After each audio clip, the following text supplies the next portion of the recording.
It is with great pleasure that I stand before you today for the launch of Africa's Macroeconomic Performance and Outlook Report of 2023. This maiden edition of the report represents a significant milestone in the quest for evidence-based knowledge to inform policymaking for a more prosperous and sustainable future for Africa. I would like to extend my sincere appreciation to His Excellency Dr. Adesina, President of the African Development Bank Group, for the invitation to speak at this event. I also want to thank all the distinguished guests, including fellow heads of states and government, ministers, ambassadors accredited to the African Union. I also want to thank His Excellency Musa Faki Mohammed, Chairperson of the African Union Commission, for hosting us today. As we gather here today, our continent faces unprecedented economic and social challenges, including the lingering effects of the COVID-19 pandemic, geopolitical tensions, tightening financial conditions, and climate risks. The African Development Bank's Macroeconomic Performance and Outlook Report provides sound and evidence-based economic intelligence that will inform the much-needed structural transformation across African economies.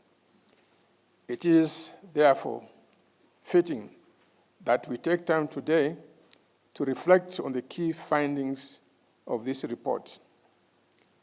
It is a comprehensive report that provides an overview of the economic trends, challenges, and opportunities that Africa faces in this highly fluid environment. It identifies key drivers of economic growth and offers policy recommendations to accelerate our progress towards a much more prosperous future. I am pleased to note that the report does not shy away from projecting Africa's economic resilience amidst several shocks. It recognizes the challenges we need to confront. Despite the challenges we face, our economies are growing at a faster rate than many other regions in the world. Africa's GDP is projected to grow by 4% in 2023 and by 3.9% in 2024.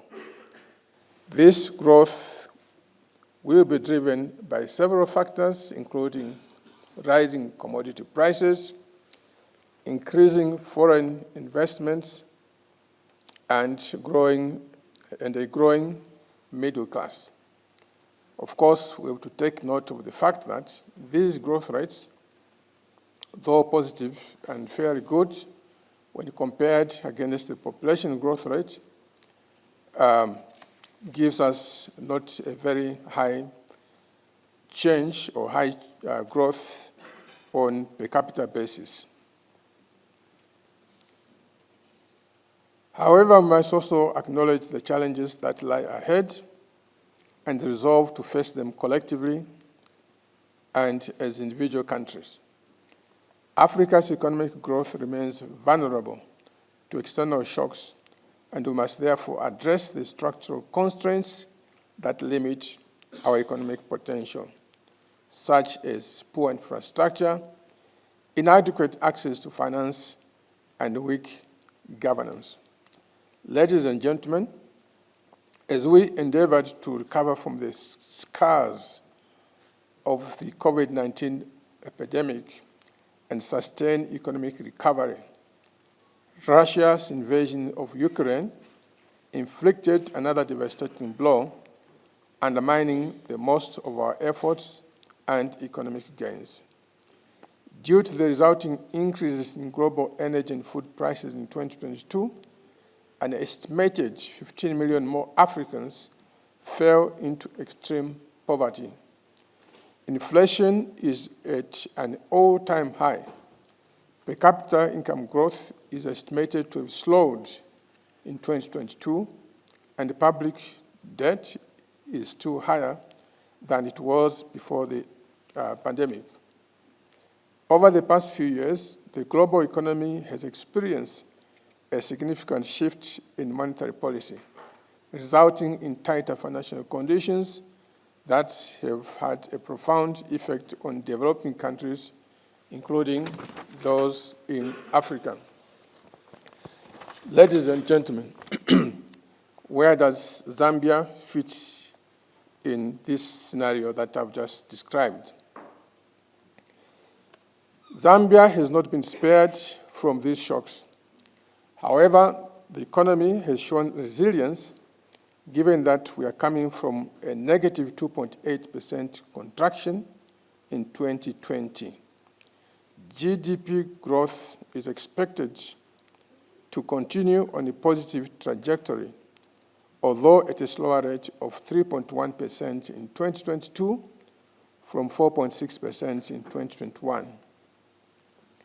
On the inflation front, a lot of progress has been made. Inflation is now at less than 10% per annum from 22.1% in 2021. And of course, we remain committed to getting to inflation rate within the range of 6 to 8% per annum. Mr. Chairman, a number of economic reforms have been undertaken. These include paying more attention to social sector investments, because as we have seen in the Asian countries, investment in human capital is the most important thing that we need to do. High quality capital is actually more than natural resources. As a result of that, we spent lavishly, or we increased our expenditure last year, recruiting more than 45,000 health workers and teachers to improve health delivery and to roll out the free education policy to keep our children in school. And the result has been overwhelming, because now classrooms are full. They were empty before, giving the impression everything was okay, but in actual fact, we're leaving so many people behind. As these reforms took on, it became evident that more needs to be done on the social sectors, because classroom space was running out, desks were running out, and so many other things. So as a result of that, the government decided to decentralize very strongly money going to rural areas.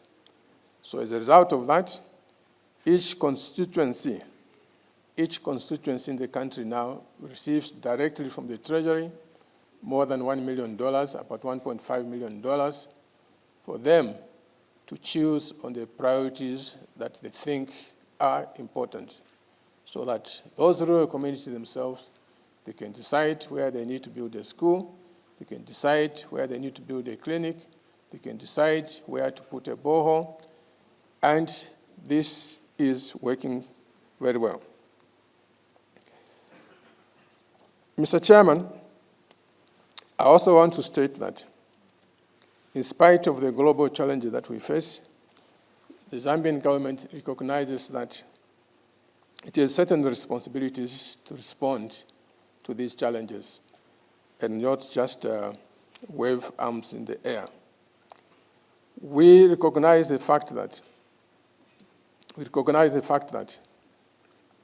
the challenges brought about by climate change, the challenges brought about by the war in Eastern Europe, those are actually opportunities for countries like ours and yours to be able to make good out of them.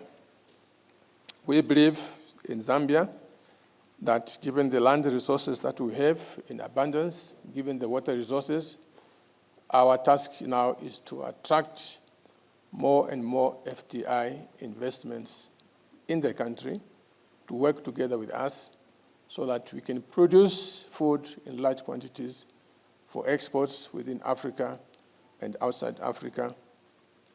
So we believe that in that process, the crisis provides an opportunity for which we can provide an answer. So right now, we are aggressively looking for capital to come and provide, to come and work with us to grow wheat, to grow maize, to grow fruits, anything. And we are making the environment, business environment, to be as friendly as possible so that capital can also be assured that they can make the profits that are necessary for them to make. We also see the drive towards the green economy as something that we can positively contribute to, because as we drive towards the green economy, a lot of copper will be required. And Zambia, together with the neighboring countries, we have enormous amounts of copper. So as a result of that, and of course, we've been told that there will be copper shortages in the next decade, as more of it is required in industry. So as a result of that, we've again made a number of incentives that become attractive for global mining companies to come and work with us to mine copper. Presently, we produce less than 1 million tons, more or less the same quantity that we used to produce together with Chile in the 1970s. Chile accelerated ahead of us. Now they produce about 5 million tons. We're still less than 1 million. So now we've said, in the next 10 years, we must at least get to 3 million tons. And I think that this is something that we African countries must take note of very seriously, because you recall that in the 60s, we were the major producers of a lot of materials, cotton, coffee, palm oil, and many others. But over the decades, we allowed ourselves to be overtaken by other regions of the world. So coffee is no longer massively produced in Africa. The Brazilians have taken over. The Vietnamese have taken over. We believe that it's time for us to be competitive and get to these things. My last point is that for all these reforms that we are making, our biggest enemy is the debt situation. Zambia is heavily indebted. I think that story is well known. When this government came into office, we sought to find which solution was available. Global indebtedness means you must work with other people. It's not like a bilateral situation. So we found a common framework which says if you did A, B, C, D, then debt relief will be provided. Our government quickly embraced what the common framework required us to do. And as I speak right now, we are well on track, having delivered what was required of us to be able to access debt relief. Unfortunately, the common framework itself is proved to be rather slow, and all we can do once again is to urge that the process move faster, because with all these reforms that we're undertaking, if the debt burden was to be removed, I believe that the attraction of the investment that we're talking about would come much faster and begin to grow an economy that is strong and provides for its people. Mr. Chairman, with that concluding remarks, I want to thank you for according the President of Zambia the opportunity through me, the Minister of Finance, to make these remarks. Thank you so much.